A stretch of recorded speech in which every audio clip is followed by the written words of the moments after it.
Assalamualaikum warahmatullahi wabarakatuh. Kami dari kelompok 12 yang beranggotakan yaitu Muhammad Fauzan Ahmadi Yunus, Ranti Novita, dan Sandia Silviani. Oke, pertama-tama saya akan mempresentasikan bagian awal dari penjelasan makalah kami, yaitu tentang hal-hal yang membatalkan akidah. Yang pertama adalah syirik. Syirik adalah menyekutukan Allah dengan yang lain. Syirik juga dapat diartikan dengan rusaknya pikiran atau tingkah laku. Syirik pada hakikatnya yaitu adalah ucapan atau akidah tanpa ilmu. Syirik dapat dibagi menjadi dua, yaitu syirik akbar atau syirik jali, adalah menyekutukan Allah seperti menyembah berhala. Penyembahan berhala dalam sejarah Nabi sudah ada sejak Nabi Nuh. Terus yang kedua syirik azhar atau syirik kahafi adalah perbuatan-perbuatan yang berkaitan dengan amalan keagamaan bukan atas dasar keikhlasan untuk mencari ridho Allah, melainkan untuk tujuan lain. Yang kedua adalah nifak. Nifak secara bahasa yaitu lubang tempat keluarnya yarbu, binatang sejenis tikus.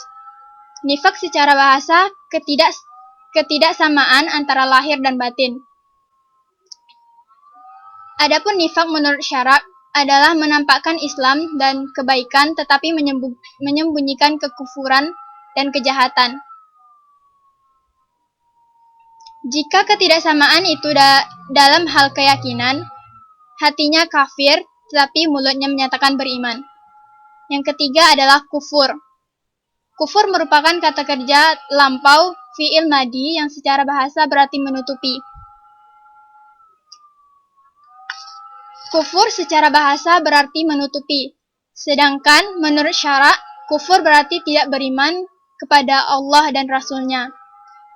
Faktor internal dari kufur yaitu kepicikan dan kebodohan, kesombongan dan keangkuhan, keputusan dalam hidup, kesuksesan dan kesenangan dunia.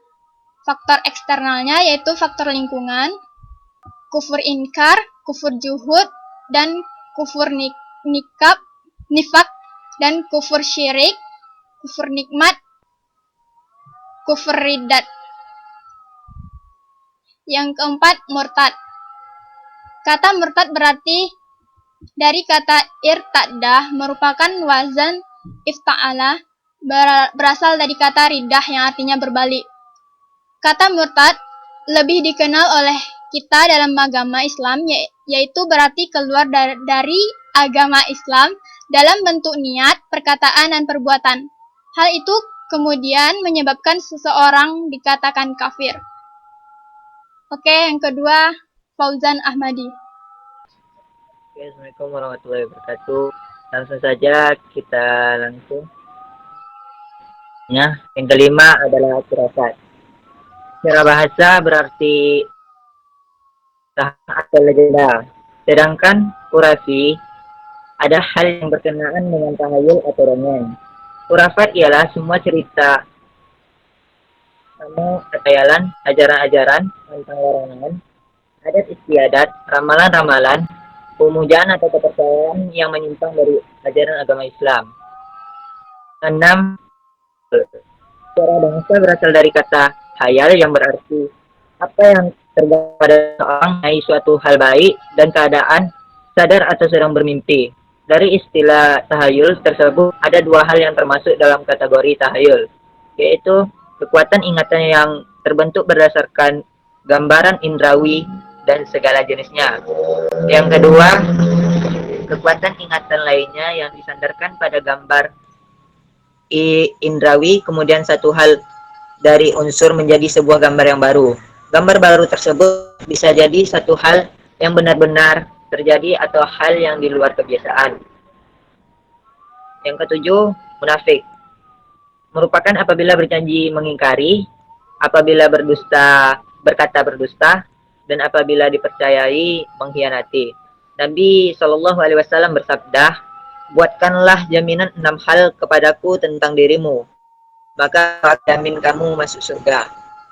yaitu jujur bila kamu berkata, tepatilah bila kamu berjanji, tunaikanlah bila kamu dipercayai, pelihara kemaluanmu, pejamkan matamu, dan jagalah kedua tanganmu. Kita masuk yang ke-8, yaitu bid'ah. Jika ditinjau dari sudut pasar, bid'ah adalah yang diambil dari kata bidah, yaitu al-ikhtira, mengadakan suatu tanpa adanya contoh sebelumnya. Seperti yang termaksud dalam kitab Sahih Muslim, Imam Nawawi dijelaskan sebagai berikut, yang artinya, dan yang dimaksud bid'ah berkata bahasa dia ialah segala sesuatu amalan tanpa contoh yang terlihat dahulu. Sedangkan jika ditunjukkan dalam hal ibadah, pengertian-pengertian bid'ah tersebut diantaranya artinya bid'ah adalah suatu ajaran yang diada-adakan dalam agama yang dimaksud untuk ta'abudi, bertentangan dengan Alkitab Al-Quran, As-Sunnah, dan ijma' umat terdahulu. Oke, kita lanjut ke yang B adalah Cindy. Baiklah. Yang kedua yaitu B, aliran sesat dan ciri-cirinya. Aliran sesat penyimpangan akidah dan ciri-cirinya terbagi menjadi 10, yaitu 1. Mengingkari salah satu rukun iman dan rukun Islam. Yang kedua, meyakini dan mengikuti akidah yang tidak sesuai dengan dalil syar'i, Al-Quran dan Sunnah. Yang ketiga, meyakini turunnya wahyu setelah Al-Quran, padahal Al-Quran itu sudah habis masa turunnya sejak Nabi Muhammad SAW wafat. Yang keempat yaitu mengingkari autentitas atau keaslian atau kebenaran isi Al-Quran. Yang kelima, melakukan penafsiran Al-Quran yang tidak berdasarkan kaidah penafsiran dan menafsirkan Al-Quran seenaknya, sesuai hawa nafsunya atau kepentingan pribadi dan golongannya. Yang keenam, mengingkari kedudukan hadis Nabi sebagai sumber ajaran Islam, karena sunnah itu merupakan sumber kedua dalam ajaran Islam. Yang ketujuh, yaitu menghina, melecehkan, dan merendahkan para nabi dan rasul. Yang kedelapan, mengingkari Nabi Muhammad SAW sebagai nabi dan rasul terakhir. Jika ada orang yang mengaku sebagai nabi, itu sesat. Yang kesembilan yaitu mengubah, menambah, dan mengurangi pokok-pokok ibadah yang telah ditetapkan oleh syariat Islam, seperti haji, salat 5 waktu, dan puasa Ramadan. Yang kesepuluh yaitu mengkafirkan sesama muslim tanpa dalil syar'i, seperti mengkafirkan muslim hanya karena bukan kelompoknya, dan mengklaim hanya golongannya yang benar dan yang lainnya sesat dan kafir. Hanya itu yang dapat saya sampaikan. Saya kembalikan lagi ke moderator. Hanya itu presentasi kami kali ini dari kelompok 12. Saya sebagai moderator, saya akhiri dengan Assalamualaikum warahmatullahi wabarakatuh.